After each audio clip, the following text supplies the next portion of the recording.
I'm Dr. Jack West, Associate Clinical Professor and the Executive Director of Employer Services at City of Hope Comprehensive Cancer Center in Duarte, California. Welcome to Medscape Oncology Insights. Joining me today are Charu Agarwal, the Leslie M. Heisler Assistant Professor for Lung Cancer Excellence at the University of Pennsylvania, and Dr. Sandeep Patel, an Associate Professor at UC San Diego. Both of you are, of course, thoracic oncology experts. Thanks so much for being here. Nice to be here. Thanks for having us. So today we're going to talk about some of the new lung cancer data presented here this year. And one of the most interesting things, I would say, is actually not new data, but revisiting an older trial. And this was Dr. Eddie Guerin from UCLA reporting on the 5-year results for patients, most of whom previously treated with advanced non-small cell lung cancer, who received pembrolizumab in a very expanded phase 1 trial with ultimately nearly 500 patients. But we saw a 5-year survival in these patients that was about 30% in the patients with high PD-L1, about 25% overall in an unselected population. To me, I think this is remarkable on all sorts of levels. One being that we're even talking about 5-year survival in advanced non-small cell, when a few years ago we didn't even report 2-year survival consistently, and now we have even a relatively unselected population who can have a realistic potential of living years and years. And of course, in a more selected population that we are honing based on PD-L1, it's approaching 1 in 3. What were your impressions of what you learned from it? I'll start with you, Charu. So we were one of the participants on the trial, and this was actually one of the first trials that I started when I was a newly minted attending. And I'm happy to say that some of the patients that I first met in my attending clinic subsequently went on to this trial, and there were patients with brain metastases, there were patients who were destined to die within the next year or two, and they're still alive and in follow-up. So going from single-digit 5-year survival in non-small cell lung cancer in these patients without actionable mutations, and to come to a point where we're seeing a quarter of these lung cancer patients alive 5 years and beyond, is just breathtaking. It's mind-boggling, but I'm just so impressed at where we've come. I think we can really solidly now say to our patients that here is a very viable treatment approach for you, and you live a long time. We've had so many advances in narrow subsets, often with some of the same features. If you're a never smoker with an adenocarcinoma, there's a lot of targets, a lot of targeted therapies. But what I think is especially remarkable about the Pembro data is that this is in a group of people who we really didn't have a lot to offer before, and we finally have something meaningful to talk to them and offer them and give them this kind of hope. Sandeep, one question that I had, and I think a lot of people have, is can we realistically think about patients being cured? And also, kind of a related question to that, what has been your practice in terms of keeping people on this or not? Is this, in your mind, something that is suppressive and you need to be on it longitudinally, or can we potentially use the immune system to eradicate the last cancer cell and surveil after that? And it's absolutely a key question, right? Because these patients are going to live a very long time. And one of the key salient features with immune checkpoint blockade is your own immune system has kind of figured out the cancer. You got to reset the clock by giving these immune checkpoint blockade agents such as pembrolizumab. And so I do think some of these patients may actually be cured and be off therapy and be remission.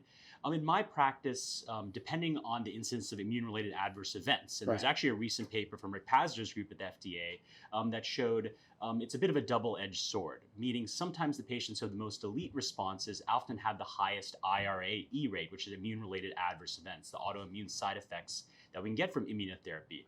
And so in those patients who are having difficulty with some of the more chronic immune-related adverse events, these are patients I'll consider consider trying to get them, to 2 years as much as safely possible. Maybe get a PET and try to incorporate some of what we've learned in the oligo consolidative setting with SBRT, for example, because often these patients that are responding have a few lesions and they may be eligible for kind of the Gomez and Palma type approaches, Right. to have a treatment-free interval, right, which may be the rest of their life, ideally. And so that's really the promise of immunotherapy, because these drugs technically are prodrugs, right? The actual drug is the T cell within your body, and those stay in with you. And we just gotta make sure they don't fall back asleep. And so the duration, how to personalize that duration, I think is an ongoing question, but I do think we have some cures here, and it's great to see the 5-year data, and maybe in 5 years we'll be talking about the 10-year data. Yeah, I mean, just whether we can say we're curing or not, the fact that we're even asking that question is a great question to have, as well as. But I think Eddie Guerin put it beautifully yesterday when he was asked this question. He said, we don't know. We don't know. Right? And I think I would love to say, yes, these patients are cured, but they're potentially cured. And, I like you said, we need to wait for the 10-year data now. I mean, 5 years ago, we couldn't even say that we want to see 10-year survival data with these metastatic non-small cell lung cancer trials. But these are very exciting times. Mm-hmm.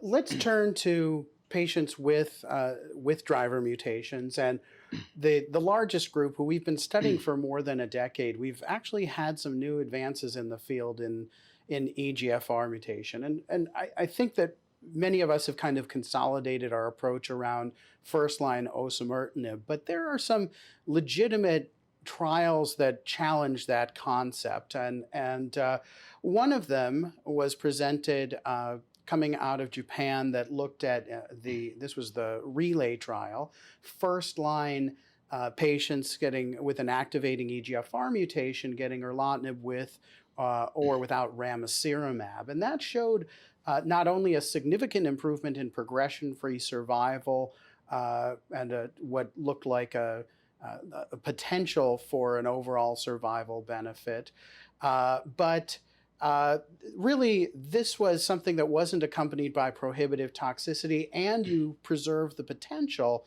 to pursue osimertinib, at least in the subset who have a T790M mutation after, and chemotherapy. The progression-free survival, the median was a little over 19 months, so in the same ballpark as what you achieved with osimertinib. This was in patients who didn't have brain metastases, so not the exact same population, but does that concept of pursuing a more aggressive approach in the first-line setting and preserving the potential for further options down the line have any appeal to you these days, or are you still largely set on osimertinib? And we can also talk about chemotherapy in a minute, too. Yeah, so I think the median PFS is encouraging that it came in just over 19 months. But these were patients that did not have brain mets at presentation. Right. And the FLORA study actually included patients with brain metastases. So, the question of should we come in with an approach like this first brings us back to conversations 2-3 years ago when we used to say, do you start with erlotinib and then come in with osimertinib? We were waiting for the FLORA data to sort of add up the math of the PFS and see what would be better. But, osimertinib really blew it out of the water. I mean, we saw significant improvement in PFS. We saw activity in the brain. We saw tolerability. We saw, it won on all fronts. While I think there is a role for anti-angiogenesis, I strongly believe that it has a place. I just don't know if we are ready to introduce an IV drug in patients where, we could otherwise get away with a very well-tolerated oral drug. I do think that, anti-angiogenesis may be osimertinib with bevacizumab. There's an ongoing study at Memorial Sloan Kettering. I would be very interested in looking at that because I do believe there is better brain penetration with osimertinib. ECOG is doing a trial with this as well. ECOG is doing a trial with this as well. So I think it's encouraging data. I'm just not sure if it'll change our standard of care just yet. Yeah, I wouldn't so much say it will or should as much as we should step back and acknowledge that there are other approaches that are legitimate considerations, and also that we need to eventually think about the whole longitudinal strategy over a course of multiple lines and years, because we don't know yet how the patients are going to do post-osimertinib. My limited experience with that. Fortunately, a lot of the patients who started on it are still on it, but it can be challenging, and patients may not do that well in the uh, what we hope will be years afterwards. So it's a complex question now. Sandeep, what are your thoughts here?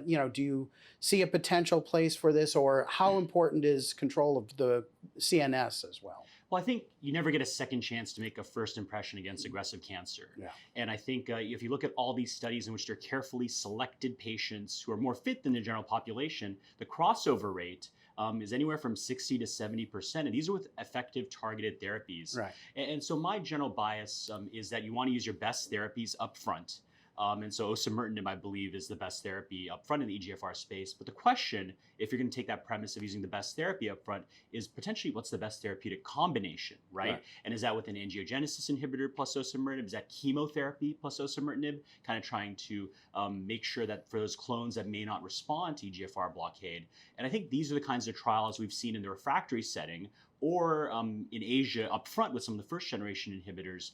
And so I think similar to IO, right? We typically did biomarker selected anti-PD-1 monotherapy, and then Keynote 189 and Keynote 407 really showed that by doing chemotherapy plus immunotherapy, you can potentially have the best of both worlds. What exactly may be the best combination for osimertinib in the front line setting, I think still remains to be seen. And again, this year we had a study by Dr. Naranha and colleagues out of India that looked at gefitinib with or without carbo and pemetrexed in the first line setting for patients with an EGFR mutation. They were a little more liberal in a few ways. First, they did have some patients with the less common non-canonical EGFR mutations. They also had about 20% of patients with performance status of 2. So the results in both of the groups were a little less favorable than we might expect, but that trial showed the same findings that we saw out of the NEJ-009 trial from Japan last year that really, I think, impressed a lot of us, showing not just an eye-popping improvement in progression-free survival, but a 14-month improvement in in overall survival out of Japan, and also here a very significant improvement, not just in PFS, but overall survival. This is with gefitinib, and that's not an agent that we would generally favor, but I would say that it's a setting where the probability of attrition, of losing patients who drop off and never get the chance for chemotherapy that can benefit them is a factor. And the idea of the potential benefit of hitting it hard right from the beginning. I mean, we've seen in very different settings like prostate cancer that there can be a disproportionate benefit to giving the same treatment early on when there's less than later on, whether it's the tumor burden or the performance status of the patient. So would you say that in 3 or 5 years we're likely to be doing combinations, or do you think it's still going to be a perfect storm of just multiple choices and no clear judgment on what is a best approach? Char? I think we'll be doing combinations. I just don't know which combination it would be. At this point, I think it's a hard sell for me, knowing that osimertinib is so well tolerated, for me to tell a patient you need to have chemotherapy. Although, having said that, carboplatin and pemetrexed is relatively easy to administer. So, you could presumably think of a scenario where you could do carbopem plus osimertinib, which some of us were discussing we actually already do in the post-progression setting, to sort of maintain that CNS control and provide some response rate with the chemotherapy. So I do think that in a few years we'll be doing combination approaches. Will it be Bev? Will it be ramucirumab? Will it be chemotherapy? I think it remains to be seen. I mean, we do. You've already mentioned, Sandeep, that you have patients who are potentially longitudinally on immunotherapy. We all do, and I think if some patients may judge that they're perfectly happy to do what they need to do to get the best long-term outcome. Your thoughts here? I think in the frontline space, I think it's going to be very interesting because you need to have a dominant mechanism for a combination in the frontline space because you're basically preventing that. So the reason OC exists is it takes care of T790M, which is a dominant mechanism of resistance to first-generation inhibitors. I'm not sure there's going to necessarily be a dominant mechanism of resistance that we can give to all coming patients in the frontline setting. That's where chemotherapy plus osimertinib in the frontline space may actually have a niche, right? Because chemotherapy basically takes care of any fast-growing clones. I think in the second line space, that's where all these novel agents we saw, such as the J&J's bispecific, such as the MET inhibitors from multiple companies, such as the HER3 ADC, in a very biomarker-specific fashion, you developed pathway resistance X phenotype, you developed pathway Y, you developed pathway Z. That's where you may actually get these adaptive combinations based on your unique resistance pattern. So I think it's probably going to look a little different in the frontline setting, but there's not a dominant mechanism, so that's where chemotherapy may actually come into play with osimertinib. While in the refractory setting, it doesn't look like there's a dominant mechanism yet. Maybe MET amplification more than average, but not enough that you necessarily want to give everyone a MET inhibitor up front potentially. And so I think in the second line space, we're going to see a little more heterogeneity based on a patient's unique resistance phenotype. Beyond EGFR, which is a relatively common one where we have enough treatment options that we can debate all the many choices, there were quite a few very promising findings about targeted therapies for what have previously been very elusive targets that we wondered if we'd ever be able to address.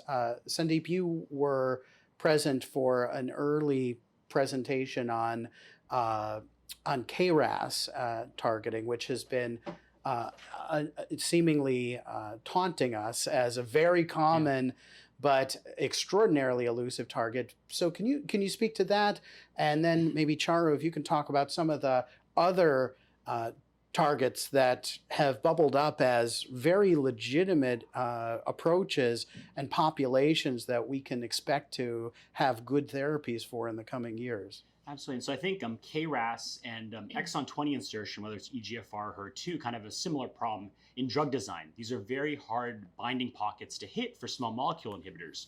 We've gotten very good at designing these, but KRAS and exon 20 insertions have been very difficult to actually target until recently. And so there's a phase 1 study, Amgen, Mirati also has a KRAS G12C specific inhibitor. So it's not a pan-KRAS inhibitor. Right. But for that specific perturbation, at least in lung cancer, in which there were 6 patients, it's very early preliminary data. Right. But 2 out of 6 patients had a response. And so for a disease in which, as a federal taxpayer, we spent 9 figures each year trying to crack KRAS to get a little bit, at least on a specific subtype, with preliminary signs of efficacy for a gene that historically has been called undruggable. Right. I think is huge. And I think exon 20 insertion design is very similar. Our traditional EGFR inhibitors do not target that binding pocket for the same issues with drug design. And the ability now to have not only 1 but 2 agents that potentially target that biology, I think is particularly provocative. Right. I mean, it's interesting that KRAS, I mean, one of the other appealing, frustrating things is that it represents 20 to 25% of patients with lung cancer, but we need to get more granular than that, and that may be one of the keys. So you mentioned exon 20 EGFR mutations, and we did see some interesting stuff with that. Charu, what were some of your impressions of other agents or other targets that you can see a clear path to having really effective treatment approaches for our patients with advanced non-small cell? I think the lung oral session today really summarized and was in line with the theme of the meeting, caring for every patient, learning from every patient. And, Christine Lovely put it really beautifully that we actually owe it to our patients to conduct molecular genotyping for all our patients. She highlighted that non-smokers can have actionable mutations. For example, RET fusion can be detected in 1/3 of smokers. So we should look at it. There was very interesting data on a drug called Blue 667, where last year we saw results from the phase 1 study that showed significant responses across all solid tumor types. And today we heard expansion cohort data from lung cancer, and it was so impressive to see that irrespective of brain mets or prior chemotherapy or immunotherapy, patients with this drug did really well. They had significant responses. But we won't be able to offer these patients this therapy if we don't look for it. Right. And what was really remarkable was that actually if you pick up the fusion and liquid biopsy, you can still afford that benefit. Right. And you know this, Jack. I've been a huge proponent of testing liquid biopsies, and I think we owe it to our patients to be able to afford that significant benefit. And we saw not one, but two drugs with activity against MET exon 14 skipping mutations.